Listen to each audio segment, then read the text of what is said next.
Hello, I'm doing a movie review, and the movie I want to review is Wishmaster 2, Evil Never Dies. Now, this was released straight to video, or at least it was made as a straight to video film, but I actually think it might have aired on Showtime before it was released to video. The point is, this wasn't a theatrical movie. Now, this, of course, is the sequel to the 1997 fantasy horror film Wishmaster, which was directed by Robert Kurtzman. This time around, the directing job went to Jack Sholder, who also wrote the film. Now, Jack Sholder also directed movies like Alone in the Dark, not to be confused with the Uwe Boll movie, but I'm talking about the 1980s Alone in the Dark. He also directed A Nightmare on Elm Street Part 2, Freddy's Revenge, and The Hidden. Now, Jack Sholder has even admitted that he was not a fan of the first movie. Now, Wishmaster 2 definitely had a much lower budget than the first one. This was only made for $2.5 million, which, yeah, from my point of view is a lot of money, but in terms of how much it actually costs to make movies, yeah, that's not a lot of money. And granted, the first one only had a $5 million budget, but Robert Kurtzman was really able to stretch a budget and make the movie look a lot more expensive than it actually was, whereas this one, yeah, you can tell it's a significantly lower budget than the first film, and the whole movie really does feel like a low-budget remake of the first one. That being said, Wishmaster 2 is still an insanely fun movie. It's definitely a lot cheesier and campier than the first one, and it's almost a horror comedy, but then there are moments where it actually does take itself almost a little too seriously, which creates an interesting contrast. Now, in order to explain the plot, I think it's somewhat necessary to explain the ending of the first movie. Basically, the first movie ended where Alexandra wished that Mickey Torelli hadn't been drinking on the job 3 days ago. Basically, the first movie began where this crane operator who was lifting the crate with the Haim statue was drinking, leading to an accident that caused the statue to be destroyed, and that's what inadvertently released the Djinn. So by granting this wish, basically it erased the events of the first movie. So at the beginning of this, the Haim statue is still intact, still containing the opal, which contains the Djinn. Although in the beginning of this film, it's at a museum, like it's no longer in the possession of Raymond Beaumont, and there's never really an explanation as to why. Like, we're never told that, oh, he sold it to this museum. You can tell Jack Sholder didn't really give that much of a shit about continuity. So the movie begins where the Haim statue is in this museum, and these art thieves are robbing the museum, and then one of these morons ends up tripping off the alarm, so the security guards come, there's a shootout, and the statue is damaged, revealing the stone, and this thief takes the stone, and then she gets shot, but the bullet ends up hitting the stone, breaking it in half, and saving her. Her boyfriend ends up getting shot, so she shoots and kills the security guard who shot at him.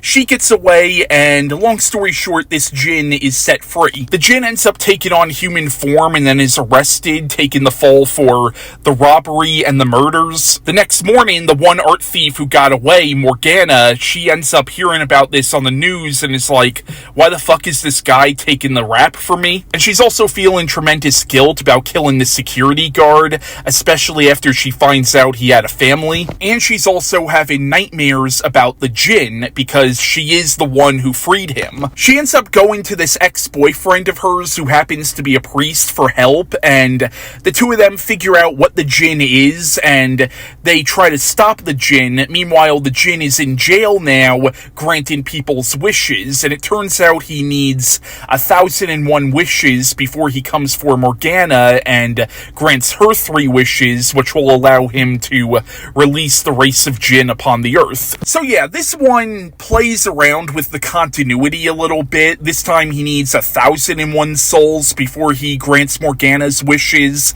That was never a thing in the first one, unless there were a bunch of people he granted wishes for that we just never saw. A way you could maybe look at it and somewhat justify the continuity error her is maybe because of Alexandra's wish in the last movie, technically erasing the events of that movie from existence. Maybe what actually happened is it just created a whole new timeline that this movie is taking place in, and maybe just in this timeline, those are the rules that the Djinn has to follow. Like, maybe time itself got altered. But once again, you could tell Jack Sholder not really being a fan of the first one. He really is kind of making up his own rules for this movie. Now, I think the 1001 number was supposed to be a direct reference to 1001 Arabian Nights, which collects a lot of fairy tales about Djinn or genies. It's actually where the whole story of Aladdin comes from. Andrew Divoff reprises his role as Nathaniel Demarest, or the Djinn, and much like the first one, he is easily the best part of this movie. He's a little more over the top in this one, but he sells it. They also altered the look of the Djinn a little bit, and I'm not gonna lie, even though I love his look in the first one, I actually kind of like this look better. I actually think it looks creepier. You also have Holly Fields as Morgana, and I liked that they gave the film a very flawed protagonist who definitely had her demons even before the events of the film. Now, Holly Fields does a decent job in the movie, but I will say the character of Morgana could have been a little better written, and her redemption arc in the movie is honestly a little hokey, especially because part of her redemption arc is she stops wearing makeup and she ditches the whole goth girl look for a church-going girl look. A big thing is they learn that the only person who can trap the Djinn back in the stone is somebody whose soul is pure, so Morgana goes through all these rituals to purify her soul, and one moment in the movie she actually cuts off her pinky, and I'm like, Jesus Christ, like, is that actually a thing in some sects of Christianity? Like, I remember seeing this movie when I was a little kid and thinking, oh my god, is that what I have to do to get into heaven? I also remember watching this movie with my aunt, and I remember during that scene my aunt was like, the fuck is she doing? Now, Holly Fields was actually dating Corey Haim at the time, and in the movie, during the museum robbery, there are 3 robbers. Morgana, the character of Eric, who is Morgana's boyfriend, and then there's a 3rd robber whose face we never see. Supposedly, that's Corey Haim. You also have Paul Johansson as Father Gregory. Now, I liked some of the things they did with this character in the movie. Unfortunately, Paul Johansson is kinda wooden as this character. You also have Tommy Lister Jr. as this hard-ass prison guard, and Bokeem Woodbine shows up at the end of the movie as the owner of this casino that the Djinn goes to get more souls. But my favorite character in this movie, or at least the character that I think had the most potential, is this character, I think his name is Krishkov, played by Oleg Vidov. I know I'm butchering the actor's name, but he's a Russian guy in the prison that the Djinn kind of befriends, and he sort of becomes the Djinn's right-hand man. Like, he's a member of the Russian mafia, and the Djinn helps get him out of jail, and I like that these two do develop kind of a friendship in the film, and you can tell the Djinn actually does kind of like this guy. Unfortunately, it doesn't really go as far with their relationship as I think it probably should have, but there was a lot of potential there.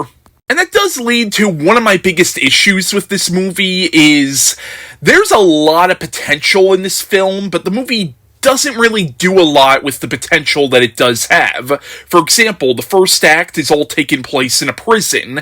The idea of a wish-granting demon in a prison has limitless potential, but again, doesn't really do much with that setting.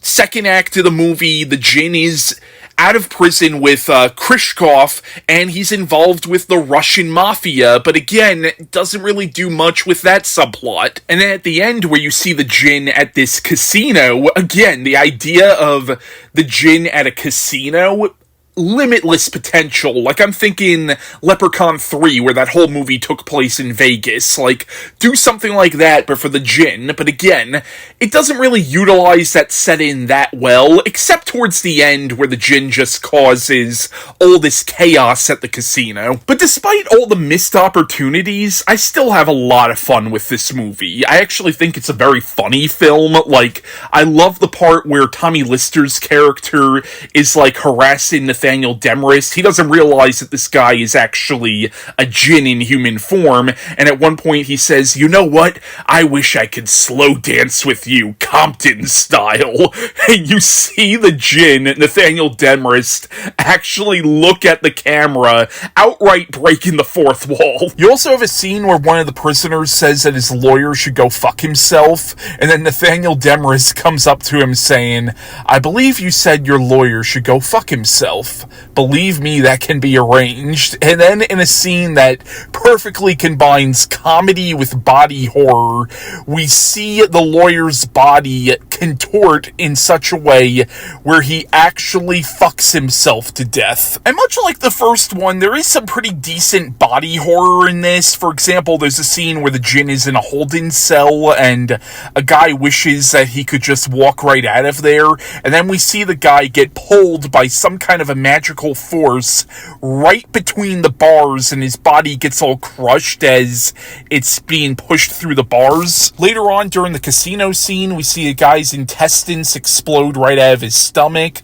We see another guy get turned inside out. We see another guy eaten by locusts. So, again, there is some pretty decent body horror in this, but the movie still suffers from its low budget, and you can tell it's direct-to-video. This one also seems to have a pretty heavy emphasis on Christianity, which is interesting because Djinn are actually creatures from Islamic folklore. Granted, I know Islam and Christianity both have their roots in Judaism, so they both worship the Abrahamic God. There are connections between the two religions, certainly. In this one, you also do get the implication that the Djinn is actually the devil, or at least you have Father Gregory calling him Satan throughout the film. Now, I'm sure some people might have issue with this movie sort of shoehorning Christianity into a film that's mythology seems to be more so based on another religion and a whole other mythology. The way I kind of justify it is, when you think about it, if a Catholic priest did go up against a Djinn or any kind of supernatural creature, of course he's going to think it's Satan or a demon that fits in more in line with his belief system. But I'm also a fan of when mythologies cross over. I mean, look at Neil Gaiman's Sandman series. That's a series where you have God and the devil, heaven and hell, angels, but you also have the demons and gods of so many other mythologies and pantheons and religions. So I didn't mind the injection of Christianity into this story or this mythos. Unfortunately, the movie never really explores the clash between these belief systems, which it totally could have, but maybe I'm expecting a little too much from what at the end of the day is a very silly direct-to-video horror film. So yeah, despite its flaws, I like Wishmaster 2. I think the movie is a lot of fun. Unfortunately, this really is the last good movie in the Wishmaster franchise, because after this, yeah, it really does start to suck. But my next movie review will be on Wishmaster 3, Beyond the Gates of Hell.